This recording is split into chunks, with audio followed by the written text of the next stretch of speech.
Buenos días al grupo de Efesios capítulo 2, versículos 8 y 9, y a lo que están escuchando también por el canal de YouTube. En el día de hoy, en estas cápsulas de pildoritas de Romanos capítulo 1 que estamos considerando, vamos a hacer el versículo 16. Vamos a ver que dice así Pablo: No me avergüenzo del Evangelio, porque es poder de Dios para salvación a todo aquel que cree, al judío primeramente y también al griego. Vamos a considerar ahí, el día de mañana vamos a hacer la parte de la justicia de Dios. Pero el día de hoy vamos a ver el versículo 16. Pablo dice que no se avergüenza del Evangelio de Dios. Él era un hombre que había padecido o iba a padecer mucho también, y estaba padeciendo. Estuvo varias veces en la cárcel, creo como 4 veces. Sufrió azotes, como creo que 5 veces, 39 azotes menos uno. Y él estuvo pasando mucho hambre. Fue echado de Tesalónica y de Berea también. Él lo juzgaron en Corintio muchas veces injustamente. Tenía que pasar hambre, necesidades. Era considerado como un hombre no muy locuaz, no muy versado para predicar. No tenía mucha buena apariencia. Los mismos, a veces desde lo mismo, entraban falsos apóstoles, falsos predicadores. Él era de alguna forma insultado, se burlaban, lo criticaban y tenía que cargar y padecer. Cristo dijo que iba a llevar eso a causa del Evangelio. Yo le enseñaré cómo él tiene que padecer, ¿no? Entonces Pablo estuvo eso, sufriendo, pero vemos que Pablo no se avergonzó del Evangelio. ¿Qué podemos aprender en esta cápsula del día de hoy? Eh, Muchas veces las personas se avergüenzan de Cristo. Cristo dijo, el que se avergonzara de él, o sea, que él en ese día del juicio, también en el día del juicio, él no lo iba a reconocer en ese día. Y entonces tenemos que tener en cuenta que a veces muchas personas tienen vergüenza de Cristo, para hablar, de presentar el Evangelio. Se callan a veces cuando están hablando de Cristo, se retiran porque les da vergüenza, quizás la vergüenza que le diga, sos un fanático, sos un religioso. Cuando uno es chico a veces busca lo que llama la aprobación de los demás, estar en el conjunto y pasar a ser uno aprobado más que los demás. Generalmente pasa con las personas que no tienen quizás una personalidad bien definida, y por caerle bien a los demás, las personas se callan, ¿no? Y se ríen de las otras cosas. Pero no es así con los cristianos. Entonces debemos entender nosotros que no estamos para agradar a los hombres, como decía Pedro y decía Pablo, sino a Dios. Y esto hacerlo bien, con amor y con la verdad. Y Pablo no se avergonzaba del Evangelio. ¿Por qué decía Pablo eso? Que no se avergonzaba. Bueno, dice, no me avergüenzo del Evangelio porque es poder de Dios para salvación a todo aquel que cree. Él había creído, como muchos creemos, que el mensaje que llevamos no es cualquier mensaje, es un mensaje de parte de Dios mismo dado. Y entonces es un mensaje verdadero que llevamos nosotros. Y si alguno se burla y se ríe, no se ríe de nosotros, se está riendo de Dios mismo.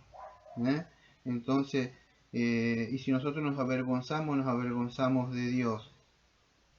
Entonces es importante, Pablo dice que él no se avergonzaba de eso porque era poder, vamos a decir, era poder o es poder de Dios para salvación. Y acá vamos a ahondar un poquito. El poder o dunamis, que es en el griego ahí, dunamis o dinamita, pero no la dinamita de explosión, sino otra cosa. Dunamis, la palabra griega ahí, ¿qué es esto? este mensaje que para muchas personas, vamos a decir, era un mensaje, el mensaje de la cruz, un mensaje de locura, porque andar predicando de una persona que había muerto en una cruz para esa época era algo escandaloso. ¿Mm? Ah, entonces, pero Pablo no se escandalizaba, Pablo no se avergonzaba, porque sabía que es el medio, podríamos decir.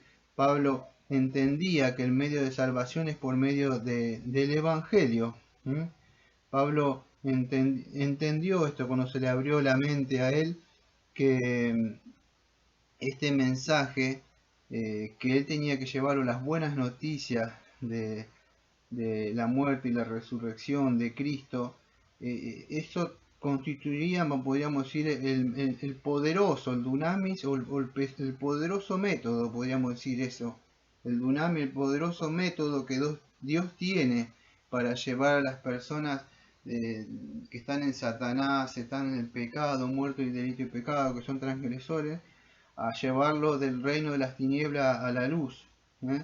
Y vamos a ver que entonces eso era porque Pablo no se avergonzaba del Evangelio, él había entendido, él había creído y creía en eso, en ese poderoso mensaje que tenía ese poder, el poder de vencer la naturaleza pecaminosa, el poder de vencer, porque el hombre dice que tiene libre albedrío para poder ahí, tiene libre albedrío para hacer muchas cosas, pero en sí el hombre podríamos decir que su voluntad está esclavizada a Satanás, su voluntad está esclavizada al pecado, no quiere venir, quizá lo dejo para más adelante, dice, no es así, pero el libre albedrío moral, creo que sea Jonathan Edwards, en ese sentido no puede ir, moralmente él está incapacitado, no puede.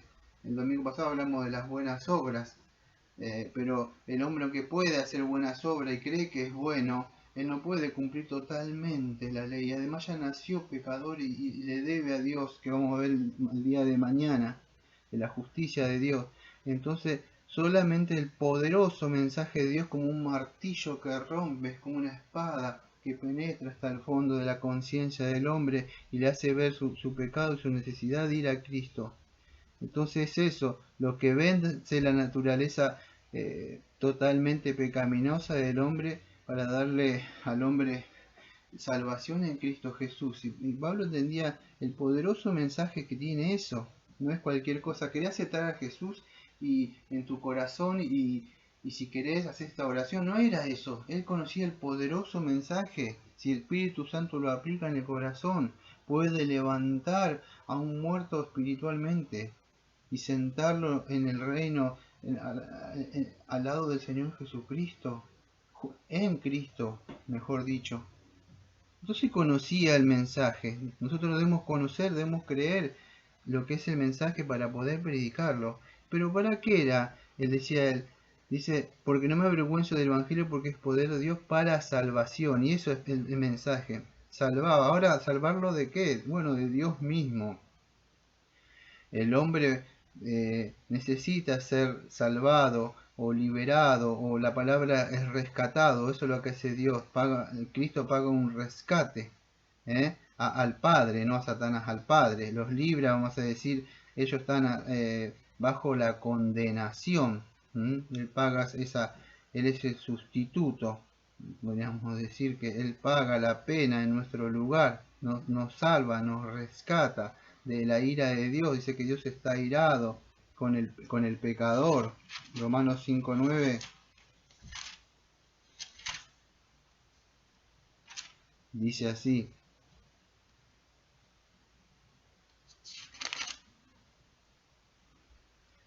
Pues mucho más, estando ya justificado por su sangre, de él seremos salvos de la ira.